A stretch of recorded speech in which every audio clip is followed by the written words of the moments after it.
예수 안에 소망이 있네. 우리 잠시 시편 말씀 읽으면서 우리 기도하겠습니다. 나의 힘이신 여호와여, 내가 주를 사랑하나이다. 나의 힘이신 여호와여, 내가 주를 사랑하나이다.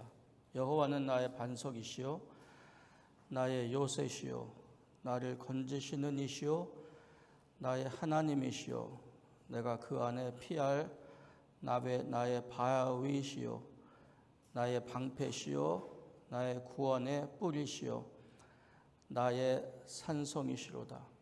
옳습니다. 주님, 당신이 우리의 주인이시고 흔들리고 요동치는 우리의 마음과 우리의 삶 속에 우리를 지탱해 주시는 반석이요 요새시요 산성이십니다. 구원의 뿌리시고 나의 방패이십니다. 그걸 깨달아 알아서 오늘도 당신 전에 나왔으니 당신과 함께 귀한 예배 시간 드리기를 원합니다. 우리와 함께 해주셔서 우리의 마음 문 여시고 그래서 당신 말씀 듣게 하시며 또한 우리의 진심을 다해서 당신께 기도하고 찬양하게 하시고 그래서 당신과 기쁜 즐거운 한 시간 예배 갖게 하옵소서. 당신의 아들 예수 그리스도의 이름으로 기도합니다. 오늘 읽을 성경 말씀은 창세기 이어서 11장 봅니다. 11장 27절부터 12장 4절까지 여기 부분도 족보로 시작합니다. 창세기 앞부분의 많은 부분들이 그 단락을 족보의 형식으로 시작해요. 그래서 오늘도 마찬가지입니다. 그래서 족보는 누가 살다가 누가 죽었다에 살았던 사람들의 리스트가 아니라 족보는 이야기라 그랬어요. 그래서 하나님의 구원이 우리에게 전달되어 오는 하나님의 구원이 우리에게 커뮤니케이트 되는 그러한 방식입니다. 데라의 족보입니다. 데라는 아브람과 나홀과 하란을 낳고 하란은 롯을 낳았으며 하란은 그 아비 데라보다 먼저 고향 갈대아의 우르에서 죽었더라. 아브라함과 나홀이 장가들었으니 아브라함의 아내의 이름은 사레며 나홀의 아내의 이름은 밀가니 하란의 딸이요 하란은 밀가의 아버지이며 또 이스가의 아버지더라. 사레는 임신하지 못하므로 자식이 없었더라. 데라가 그 아들 아브라함과 하란의 아들인 그의 손자 롯과 그의 며느리 아브라함의 아내 사레를 데리고 갈대아인의 우르를 떠나 가나안 땅으로 가고자 하더니 하란에 이르러 거기에 거류하였으며 데라는 나이가 205세가 되어 하란에서 죽었더라. 여호와께서 아브라함에게 이르시되 너는 너의 고향과 친척과 아버지의 집을 떠나 내가 네게 보여줄 땅으로 가라. 내가 너로 큰 민족을 이루고 네게 복을 주어 네 이름을 창대하게 하리니 너는 복이 될지라. 너를 축복하는 자에게는 내가 복을 내리고 너를 저주하는 자에게는 내가 저주하리니 땅의 모든 족속이 너로 인하여 복을 얻을 것이라 하신지라.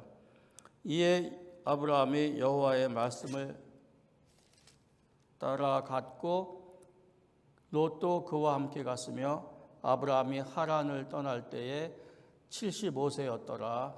아멘.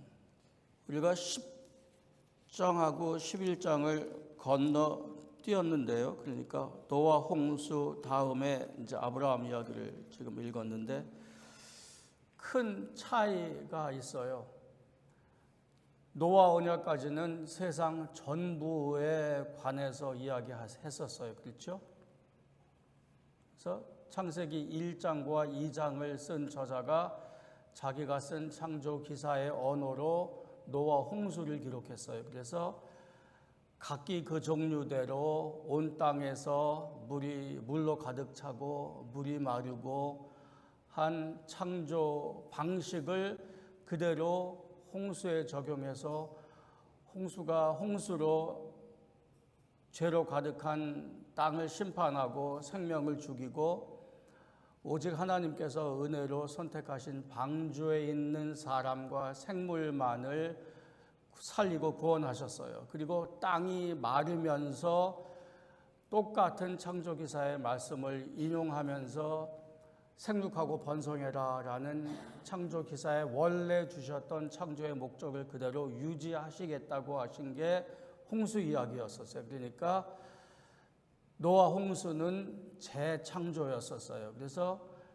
하나님께서 그 5장에 있는 그 노아의 족보를 언급하시면서 한 남자가 몇 살에 첫 아들을 낳고 얼마 동안 살면서 아들과 딸을 낳으면서 살만한 삶을 살더니 몇 살에 죽었더라라는 죄인된 삶의 패턴이 계속되다가 노아에 이르러서 내가 이러한 죄악된 사람의 패턴을 바꾸리라 하시면서 주신 단어가 뭐였었죠? 노아의 이름, 위로. 그러니까 구원의 첫 번째 형식이 위로예요.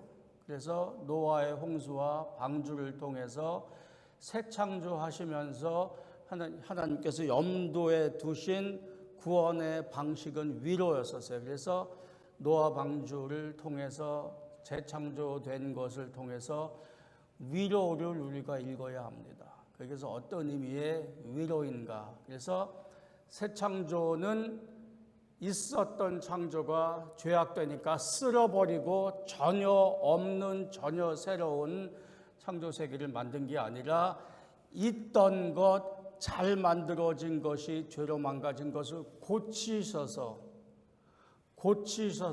정화하셔서 재기회, 다시 기회를 주신 거죠. 그래서 그게 물의 작용이고 나중에 이루어질 불의 작용입니다. 그래서 노아 홍수까지는 창조세계 전체에 대한 이야기였는데 오늘 이야기는 확 줄잖아요. 어디까지 줄어요? 한 사람으로 줄지요. 그래서 11장부터 이어지는 성경 이야기는 이제 조금 익숙해요. 그 전까지는 먼 이야기 같고 남의 이야기 같아서 그저 복음 설교의 배경쯤으로 이해하기가 쉬웠어요. 그런데 제 책의 부제가 My Story in God's Story거든요. 내 이야기를, 내 구원의 이야기를 나로부터 시작하면은 내가 원하는 것, 내가 바라는 구원으로 내 욕심과 내 생각으로 시작할 수밖에 없어요. 신학이, 복음이 나로부터 시작하면, 우리 인류로부터 시작하면, 성경은 큰 이야기로부터 시작해서 큰 이야기 안에 이스라엘이 어디 있나, 나는 어디 있나, 큰 이야기로부터 시작해요. 성경의 구성이 그렇습니다. 그럼 이제 우리가 아브라함 언약으로 들어가면서 첫 번째 염두에 둘 거는 아브라함으로부터 시작하는 아브라함에게 주신 구원의 언약이 이제 많이 언급이 되는 거예요. 그래서 주로 구속의 시작을 아브라함 언약부터 시작해. 그러면은 우리 질문은 노아에게 주신 언약은 뭐냐 그거죠. 그거는 다른 언약이냐. 거기서 주신 언약의 대상은 사람뿐만이 아니라 하나님께서 만드신 하나님께서 창조하신 살아있는 모든 생물에게 하나님의 역사를 주신다고 그랬어요. 그 약속의 내용이 뭐였었죠? 노아 언약의 내용.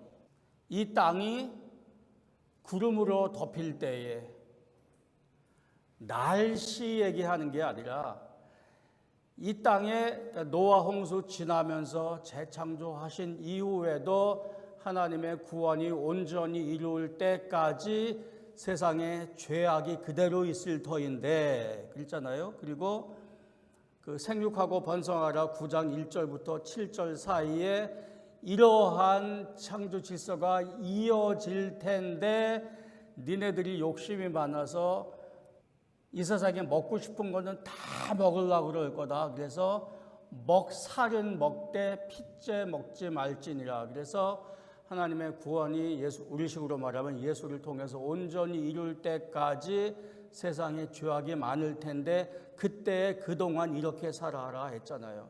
그러니까 그럴 동안 죄악이 이 땅에 많을 터인데 죄악이 있는 동안 심판도 있을 것이다. 그래서 이 땅에 구름이 가득 찰 때에, 다시 말하면은 우리의 죄로 말미암아 하나님의 심판의 공포가 엄습할 때에, 꼭 죽게 생겼을 때에, 이제 소망이 없다, 나는 죽었다, 아프다, 암이 걸렸다, 할 거 다 해봤다, 하나님께 떼도 써봤다, 근데 이제 더 이상 할 일이 없다, 이제 막다른 골목이다, 이젠 죽었네 할 때에, 이 땅에 물이 가득 찰 때에 그 물 속에 내 약속의 사인을 봐라. 그게 노아 언약이에요. 꼭 죽겠을 때에 물 가운데 있는 무지개를 보고 내가 준 언약을 기억해라, 그 얘기예요. 근데 이 노아 언약 가지고는 그 당시에 아무 일도 일어나지는 않아요. 그냥 언약이에요. 내가 이렇게 하겠다.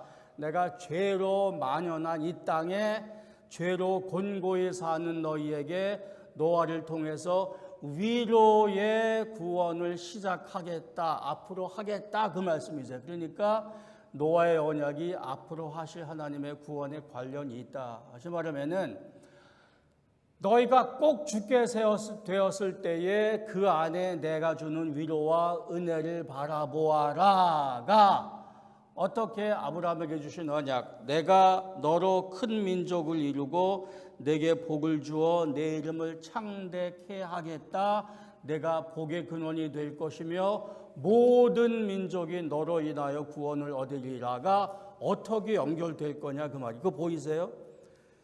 이 세상이 죽게 생겼을 때, 심판으로 멸망하게 되었을 때 그 안에 내가 주는 위로와 은혜의 사인을 보아라가 아브라함 한 사람을 선택해서 그로 당신의 백성의 시작을 삼으시면서 역사를 이끌어 나가신 하나님의 아브라함의 언약이 어떻게 연결되냐, 그 말이에요.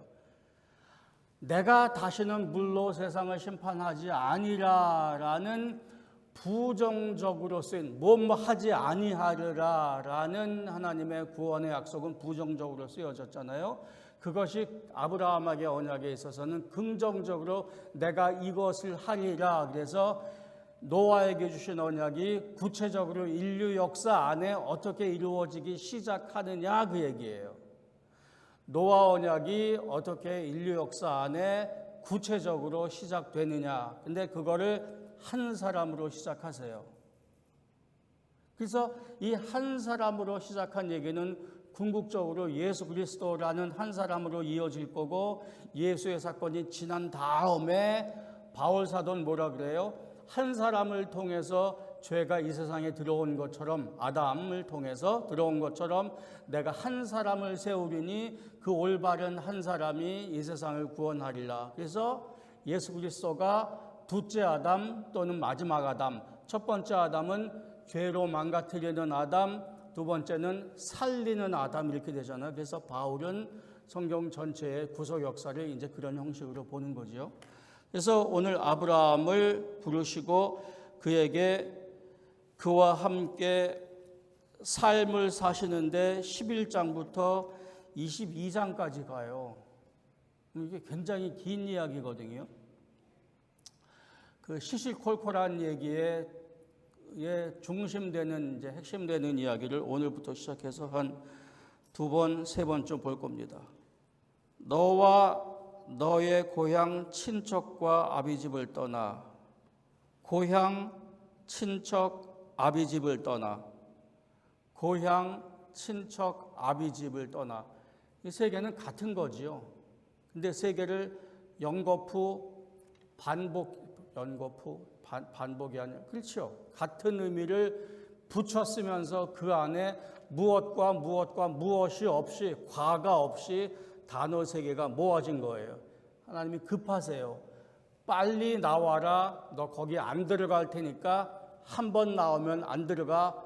나와라. 네가 거기에 있는 한 내가 너를 통해서 내 일을 할 수 없으니 빨리 나와라. 한번 나오면 끝이다. 나와라. 그리고 내가 내게 보여줄 땅으로 가라. 그래서 땅이 중요해요.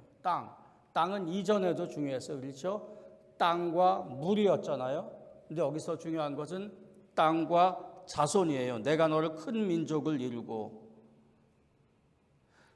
네 땅에서 나와라. 내가 살아온 땅을 너에게 줄 텐데 네 땅에서 나와라. 우상이 가득 찬 땅에서 나와라. 내가 너로 큰 민족을 이루고 내 땅을 만들고 너를 그리로 인도할 텐데 너로 큰 민족을 이루겠다. 내 이름을 창대하게 하겠다. 근데 이게 이제 곤란한 얘기예요. 그 위에 하필 사례는 임신하지 못함으로 자식이 없었더라. 족보의 이야기의 핵심은 자손이잖아요. 그죠? 누가 누구를 낳고 누가 누구를 낳건데 아들을 중심으로 이어지지요. 딸 이름은 하나도 없어요. 아들 중심으로 이어지는데 이 말은 하나님의 구원의 역사가 어떻게 아들들을 통해서 이어지나 그 얘기인데 아브라함의 아내는 아이를 못 낳아요. 그걸 딱 못 박아 놨어요. 그리고 아브라함의 나이도 75세예요. 나이가 75세고 아내는 아기를 못 낳았는데 내가 너로 큰 민족을 이루게 하겠다. 여기서부터 이야기가 잘못된 게 아니라 이게 범상한 이야기는 아니에요. 근데 여기 내가 내 이름을 창대하게 하리니의 창대하게는 이제 이야기를 좀 곁나가면 11장의 바로 앞장에 사람들이 하나님이 흩어져서 땅에 각자 곳으로 가서 거기서 하나님께서 맡기신 삶을 살아라 했는데 사람들이 흩어지지 말고 모여 해가지고 거기서 자기들이 원하는 자기들의 사람의 문화를 건설했어요. 그래서 11장 4절 성읍과 탑을 건설하여 그 탑 꼭대기를 하늘에 닿게 하여 우리 이름을 내고 온 지면에 흩어짐을 면하자. 꼭대기를 하늘에 닿게 하여 높게 만든다를 의미하는 게 아니라 하늘은 어디예요? 여기서 하늘은 하나님께서 계시는 거예요. 신들이 있는 거예요. 그래서 시편 중에 하나 그런 데 있죠. 눈을 우러러 산을 보라. 나의 도움이 어디서 올까? 산은 신들이 땅과 접속하는 데예요. 그래서 거기 산 꼭대기에 신당이 있고 신전이 있어서 이방 문화도 그렇고 이스라엘 문화도 그렇고 거기가 신적인 종교적인 장소예요. 산이. 그러니까 그 시편은 눈을 들어 산을 보라. 나의 도움이 어디서 올고 산에서 온다 그 얘기가 아니라 산을 만드신 창조주에게서 온다. 이스라엘의 신앙은 그 얘기인데 여기 그 얘기예요. 우리가 탑을 높게 쌓아서 하늘에 있는 신들의 위치에 올라가 보자. 하나님을 거스려서 거기까지 그 수준에 가보자. 그래서 하늘에 닿게 하여 우리 이름을 내고 땅에서 흩어짐을 면하자. 우리의 이름을 내자 그랬는데 아브라함을 부르신 하나님께서는 내가 내 이름을 창대하게 하리니 죄악된 사람의 문화는 스스로 이름을 내게 해서 스스로 하나 신같이 되려고 했으나 이러한 사람 나이 많아서 아기 못 낳는 노인을 불러서 약속을 주고 내가 너로 아들을 낳아 큰 민족을 이루게 하고 너를 복의 근원 되게 하고 내 이름을 창대케 하겠다. 이게 이제 우리가 반복되어 나오는 하나님께서 하시는 방식이잖아요. 그죠? 될 만한 사람 불러서 하나님께서 당신의 일을 하신 적 어디 있을까요? 이 사람이면은 하나님의 일을 감당할 만해 해서 불러진 사람 누구 있어요? 그게 시냐로 갈수록 더 진해져요. 하나님께서 하시는 일이. 그래서 이제 사람이 중요해져요. 자손이 중요해지고 민족이 중요해져요. 그래서 근데 모든 족속이 너로 말미암아 복을 얻을 것이라. 그래서 창조세계 전체에 대한 구원의 관심이 한 사람으로 줄었는데 시작은 이렇게 하셔야 돼요. 그러니까 나중에 아까 말씀드린 것처럼 하나님의 구원 방식이 한 사람이 잘못해서 다 망가졌으니 올바른 한 사람을 세우시는 거예요. 그러니까 죄인 한 사람을 세워서 시작하는 게 하나님 방식이에요. 근데 하나님이 염두에 두신 것은 이 한 사람은 한 씨앗이 되어서 모든 족속으로 이어질 거예요. 근데 아브라함으로부터 시작된 역사가 이스라엘의 시작이잖아요.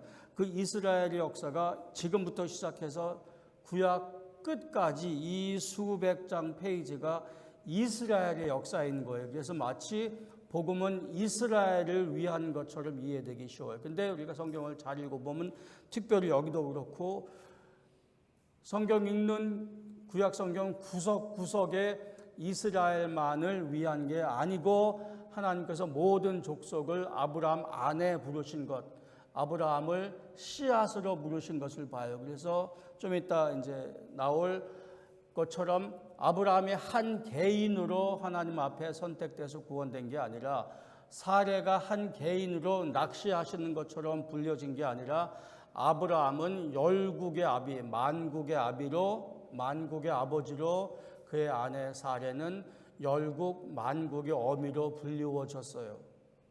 그래서 모든 족속이 너로 말미암아 복을 얻을 것이야. 이게 모든 족속을 좀 염두에 두실 필요 있으세요?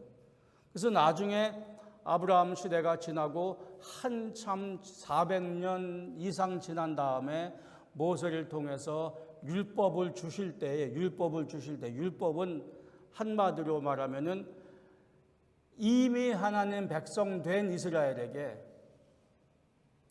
의심하지 말아라, 걱정하지 말아라, 너희는 이미 나의 택한 백성이다.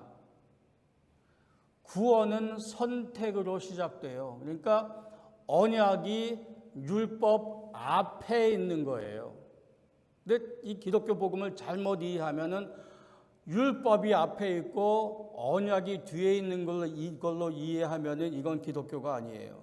그러니까 이렇게 이해하면 하나님이 율법을 주셔서 이거 잘 지켜봐. 좀 어려울 텐데. 근데 내가 창조주야. 내 말이 최고야. 힘들고 어려울 때 이해되지 않을 때에 무조건 내 말 들어 믿고 한번 실행해봐. 그러면 내가 너를 위해서 보고 있다가 네가 얼마나 내 말에 순종하는지 보고 있다가 내가 너를 선택할 건지 구원할 건지 생각해 볼게. 이거는 기독교가 아니에요. 먼저 구해 놓으시고 누굴 구원하세요? 아브라함과 사라를 선택하세요. 이제 이 사람들이 누구인지 좀 이따 볼 거예요. 그 사람을 구해 놓으시고 근데 그때의 아브라함과 사라에게 이 하나님은 알지 못하는 신이에요. 갈대아 우르에는 그들의 종교가 있었어요. 여호수아 성가 보니까 아브라함이 그 지역에서 그 대대로 그 아버지와 함께 금속으로 아이콘을 만들어서 파는 장사를 했어요. 그 이방 종교와 문화에 관련된 일을 하는 게 그분들의 그 가업이었었어요. 그러니까 거기는 모든 사람들이 거기 종교가 있고 거기 문화가 있는데 그러니까 거기서 빨리 나와라. 그래야 네가 내 백성의 시작이 될 수 있다. 그래서 모든 족속이 이제 염두에 둔 거예요. 그러니까 다민족, 다언어가 배경이에요. 그래서 이런 사람을 불러서 당신의 백성의 시작을 만드는데 지도를 보시면은요 그 얘기가 좀 더 분명해집니다. 여기 어딘지 내가 큰 지도는 안 갖고 왔는데 여기 어딘지 아시겠어요? 이게 바다고 지중해지요. 여기 아프리카고 저 위에가 터키고, 그죠? 아시죠? 근데 여기 초록색을 잘 보셔야 돼요. 여기가 우르예요. 그 아브라함과 사라가 그 아브라함과 사라의 조상이 데라가 떠났던 땅, 그들의 본거지는 여기에, 그러니까 여기서 떠나라 그거예요. 근데 그 우리의 그 성경 이야기 11장부터는 데라가 그 아들들을 데리고 하란 저 위에 갔을 때, 그러니까 그들이 여행 중이에요. 자, 그 초록색을 보세요. 여기 강이, 큰 강이 두 개가 있습니다. 티그리스 강, 유프라테스 강. 그래서 여기가 문명의 발상지예요. 근데 지금은 여기가 굉장히 드라이해서 살기가 굉장히 어려운 땅인데, 이라크인데 여기가 아주 살기가 어려운 땅인데, 옛날에는 여기가 뭐 살기가 좋았는지, 근데 여기가 전부가 땅이 다 메말라요. 그래서 근데 강이 두 개가 있어서 그나마 여기가 인류 문명의 발상지 중에 하나예요. 여기가 바빌론이죠. 그래서 문명의 발상지니까 큰 제국이 많이 생겼어요. 그래서 이스라엘을 쳐들어온 첫 번째 제국이 아시리아 제국이에요. 그게 여기예요. 그리고 아시리아 제국을 정복하고 더 큰 제국을 세운 데가 바빌론이에요. 여기가 문명의 발상지고 강력한 제국의 발상지예요. 우르는 그 중에 있어요. 거기 큰 도시입니다. 그래서 여기서 살던 사람이 여행을 떠났어요. 그럼 여행을 떠난다 그러면 갈 데가 하나밖에 없어요. 일루는 못 가요. 다 죽어요. 그래서 나중에 이스라엘이 여기 있을 때에 바빌론 제국이 일로 쳐들어가면서 이스라엘을 뭐라고 불렀냐면은 저 서쪽 끝에 있는, 해변 끝에 있는, 땅 끝에 있는 조그만 땅덩어리, 그렇게 불렀어요. 여기는 제국이고 여기는 그냥 보잘것없는 땅이에요. 여기도 초록색이 있어요. 여기도 물이 있어서 그렇거든요. 요단강이에요. 이건 보잘것없어요. 아주 조그매요. 여기 초록색 조금, 여기는 초록색이 많아요. 여기는 나일강이에요. 전에 말씀드렸던 우간다에서부터 시작해서 수천 킬로미터의 물을 오면서, 여기가 삼각주잖아요. 원래는 이게 없었는데 비옥한 땅을 물이 운반에 내려와서 여기다 쏟아낸 거예요. 그러니까 물이 많죠. 햇빛이 많죠. 그러니까 여기서도 부강한 민족이 생겨요. 그게 이집트예요. 그래서 이집트 제국, 아시리아, 바빌론 제국, 이 사이에 하이웨이가 있었어요, 옛날에. 근데 이스라엘은 거기에 중간에 끼어 있는 길이에요. 하지만 다리예요, 다리. 그러니까 이쪽이 부강해지면은 일로 가는 거예요. 여기 문물이 부강해지면 그 문물이, 상품이 이렇게 따라서 가는 거죠. 반대로 여기가 부강해지면 여기 상품과 여기 문물이 이렇게 가요. 근데 여기가 군사력이 강해지면은 쳐들어가고 싶죠. 밑에는 갈 데가 없어요. 사하라 사막이에요. 여긴 바다고. 그러니까 일로 가는 수밖에 없는 거예요. 그러니까 이 도로가, 이 하이웨이가 침략의 도로가 돼요. 여기서도 마찬가지예요. 그래서 이스라엘과 북이스라엘과 남이스라엘이 망가진 이유가 여기서 쳐들어오는 거예요. 그러니까 여기 있는 이스라엘이 어디와 조약을 맺어요? 이집트와 조약을 맺어서 여기서 우리를 도와달라, 저쪽에서 쳐들어온다. 이제 그 얘기가 예레미야서, 이사야서에 나오는 거죠. 근데 이 하이웨이가 또 한 종교를 옮겨요. 여기에 종교가 일로 옮겨요. 그래서 여기에 신들이 일로 옮겨가고 여기에 신들이 일로 옮겨가요. 근데 중간에 낀 데가 이스라엘이에요. 여기서 일로 갈 때에 통과해야 되는 데가 여기예요. 통행료 받으면 좋겠어요?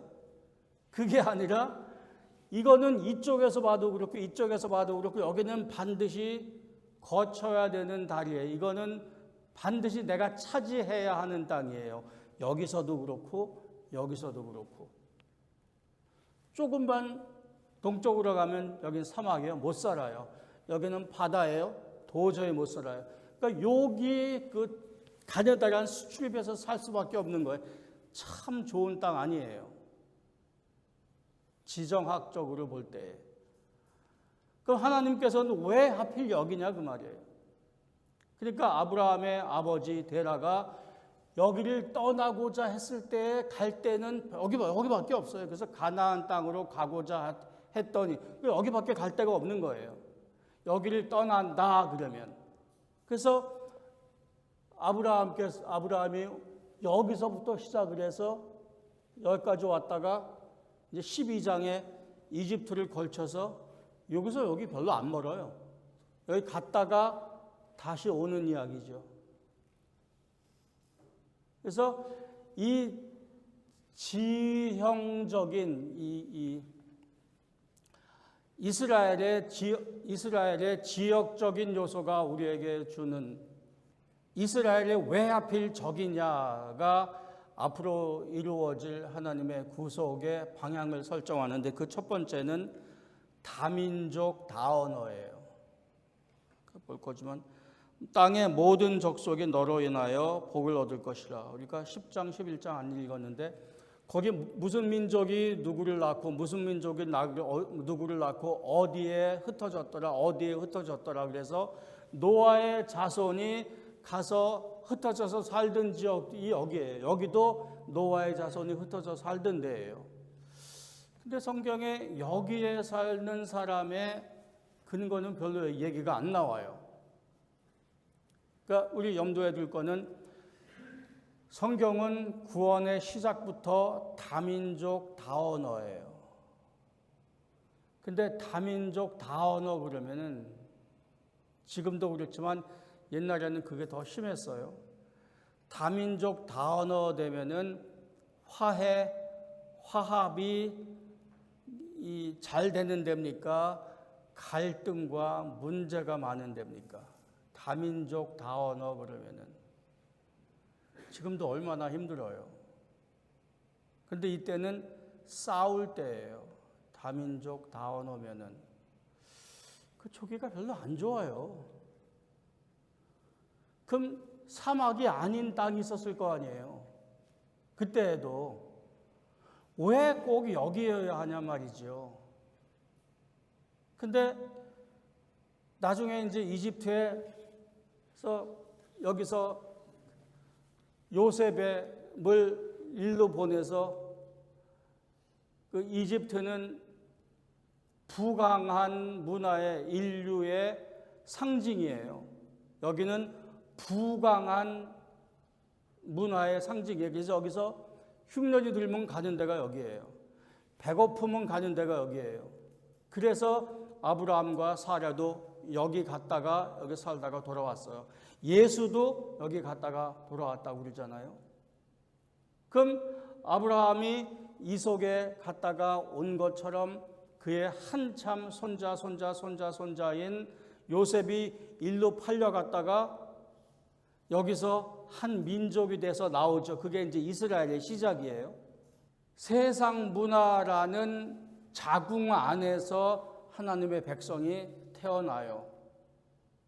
근데 이 사람들이 대대로 이 이방 문화에 살았기 때문에 하나님의 택한 백성의 자손임에도 불구하고 이방 문화에 물들어 있을 때예요. 그래서 모세가 그들을 불러 나오는데도 별로 협조가 잘 안 돼요.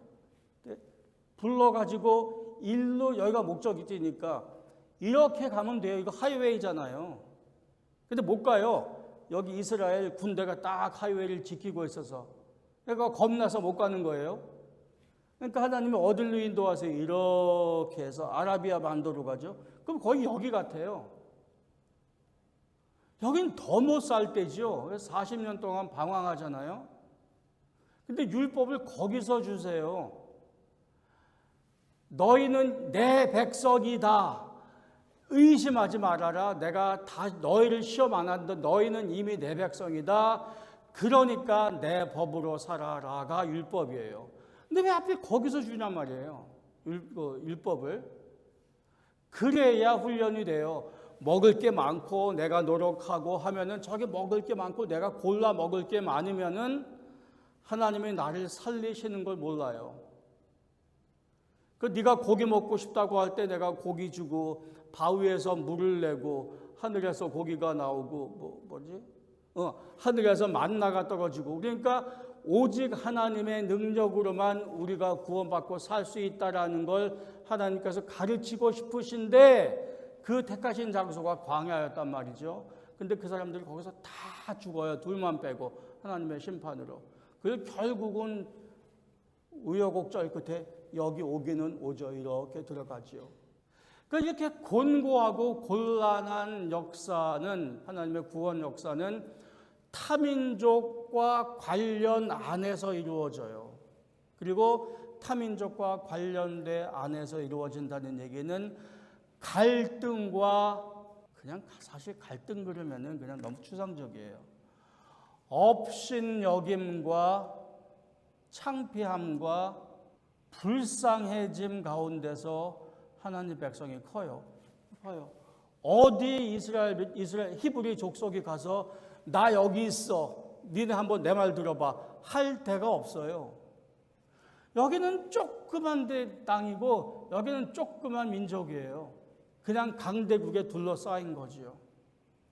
복음은 업신여김 받은 사람들, 강대국에 수탈당한 사람들의 이야기예요. 그리고 복음의 표현은 구원받는다, 하나님 믿는다라는 표현은 추상적으로 머릿속에서 가슴속에서만 있는 게 아니라 삶 속에서 이루어지잖아요. 그러니까 그러한 다민족 다언어 속에서 형성이 돼요. 그래서 예수님께서 나중에 사마리아인의 비유를 말씀하실 때 도와라 그러잖아요. 근데 이스라엘 사람들에게 도움은 누구에게 가는 거예요? 자기 이웃에게만 가는 거예요. 근데 이스라엘 사람들의 이웃은 동족 유대인이었었어요. 근데 그때도 다민족 형식이에요. 그때 업신여김이 히브리 족속의 극치를 이룰 때지요. 늘 그랬지요. 아수르 제국에 침략받아 글로 끌려가, 바빌론 제국에 침략받아 거기 끌려가, 그 다음에 뭐예요? 또 한 제국 있죠. 페르시아에 끌려가 거기 복속돼. 이제 로마는 그 중에 가장 강력했어요. 거기 속국이에요. 그러니까 예수님께서 말씀하시는 내 이웃이 누구냐 할 때 이스라엘 사람들은 내 동족요 그랬어요. 그러니까 사마리아 사람이 쓰러졌을 때 안 도왔어요. 누구도 안 도왔어요. 제사장도 지나가고 레위인도 지나가요. 근데 예수님 포인트는 이거예요. 네가 다른 나라의 이방인이었을 때, 외국인이었을 때 내가 너를 이웃으로 대해준 거 잊었니? 거기가 포인트예요. 그러니까 네 눈에 보이는 모든 사람이 네 이웃인 거 아니야. 너를 도와준 당시에 너를 살려준 이웃이 동족이었냐 그 말이에요. 그러니까 복음은 항상 사람들 사이에서 형성이 되는데 그게 다민족 다언어예요. 그리고 예수는 우리도 오해하는 게 예수는 백인이 아니잖아요. 이거 다 검은 사람들이에요. 우리의 신학은 우리의 삶의 상황에 우리의 문화에 변질되는데 그렇게 말해도 크게 안 달라요. 우리의 신앙이 우리의 메시지가 많이 미국화된 거예요. 제가 공부한 신학도 마찬가지일 거고. 그래서 성경을 읽어야 하는 이유가 거기 성경에 있는 그대로 읽어야 하는 이유가. 첫 번째, 이스라엘이 왜 여기 형성하느냐? 다민족 다언어 체제다. 두 번째, 여기는 다리라 그랬잖아요. 다리는 책임을 말해요. 다리는 책임이에요. 여기의 것이 일로 가고 여기의 것이 일로 가는데 여기는 그 통로예요. 그걸 가장 잘 아는 데예요. 움직임이 중요한 걸 아는 데예요. 여기는 통로예요. 그래서 칼과 창의 통로가, 우상의 통로가, 세상 문화의 통로가, 트레이드의 통로, 그 물건 팔고 사는 통로가 이제 복음의 통로가 되라 그 말이에요. 그래서 되기는 돼요. 하는데 이스라엘이 그거 안 하고 못 하니까 어떻게 가요? 율법을 가지고 가되 포로로 끌려가지요. 이렇게 끌려가요. 정복자들이 온 길을 따라서 끌려서 일로 가요. 그래서 나중에 되돌아올 때에 바빌론 왕이 그러잖아요. 너 가서 네 백성에게 네 하나님의 율법을 가르쳐라. 누가 그래요? 바빌론 왕이 그래요. 우상을 섬기는 여기 왕이 자기 국고를 털어서 돈을 대주면서 그 돌아오는 선지자하고 제사장한테 당신 거기 가면 당신 백성들에게 율법을 가르치시오. 가르침을 받지 않는 사람이 있으면은 내 권한을 당신에게 줄 테니 여기 와서 사람을 임명하고 처벌하는 권리를 다 줘요. 거기까지 줘서 보내요. 누가요? 이방의 왕이. 그리고 지금 현재 그 이스라엘의 그 구약의 카피들이 남아 있는 데가 여기 남아 있고 여기 남아 있어요. 여기가 어디예요? 포로로 끌려간 데가 바벨론이에요. 율법 안 지켜서 하나님이 처벌해서 끌려간 곳에서 율법서를 모으고 여기서 가르치기 시작하고 여기 왕이 그거 하라고 보내요. 아까 말씀드린 것처럼 너희는 이방의 제사장이 되라 그래요. 이제 그 얘기를 할 거예요. 출애굽기 들어가면은 율법을 주는 인트로덕션에 하나님께서 너희에게 내가 율법을 주노니 너희는 이방 민족의 제사장이 되리라. 제사장 프리스트라는 말은 연결한다, 다리 역할을 한다는 거예요. 제사장은 하나님과 당시 백성들의 다리죠. 미디에이터란 말이에요. 그러니까 예수가 우리의 중보자 그러잖아요. 그 일이 제사장인데 율법을 받은 이스라엘이 그 일을 했었어야 하는데 그 일을 안 하니까 붙잡아서 죽여서 끌려서 가잖아요. 그래서 여기서도 율법이 퍼져요. 하나님 말씀이 퍼지고 여기서도 퍼지고. 그래서 이스라엘을 여기에 정착시키시는, 아브라함을 통해서 정착시키시는 하나님의 목적이 뭐냐? 여기여야 한다는 거예요. 장소는. 그래서 내가 내게 지시할 땅으로 가라. 근데 이제 이만큼 중요한 얘기는 아브라함과 사레가 누구냐 그 말이지요. 이제 오늘은 시간이 다 됐으니까 여기서 스탑할 텐데, 될 만한 사람을 하나님께서 뽑아서 하셨는가? 될 만한 일. 아브라함은 75세고 그 아내는 아기를 못 낳는다고 언약 앞에 못 박아놨어요.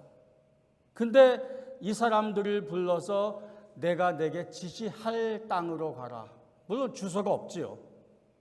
그러면 여기 가야 되냐 그 말이에요. 아브라함과 사라 입장에서. 나이 많아 늙었어요. 생산치 못해요. 근데 자기가 잘 모르는 신이 나타나서는 느닷없이 부르더니 내가 내게 지시할 땅으로 가라. 근데 약속은 기가 막힌 거예요. 가야 돼요, 말아야 돼요. 이게 될 만한 일이냐 그 말이에요. 그리고 될 만한 사람들이냐. 근데 그 얘기 자세하게 안 나오는데, 이에 아브라함의 여호와의 말씀을 따라갔고. 이게 참 기가 막힌 이야기예요, 아브라함. 근데 아브라함이 이제 다음 시간에 이야기할 텐데 이럴 만한 사람이 아니에요. 그러니까 따라갔다는 게 이게 기적입니다.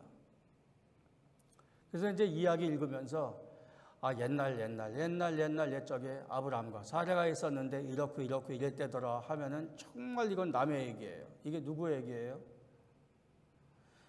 우리 믿음의 조상 얘기하는 거잖아요. 궁극적으로 신약 성경에 가면은 예수를 믿되 이렇게 믿어라, 결국 이제 그렇게 갈 거예요. 그러니까 아브라함이 믿는 믿음이 우리의 믿음의 표상이에요.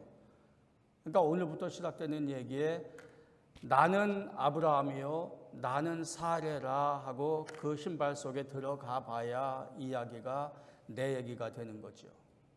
그래서 오늘 그 얘기 시작했어요.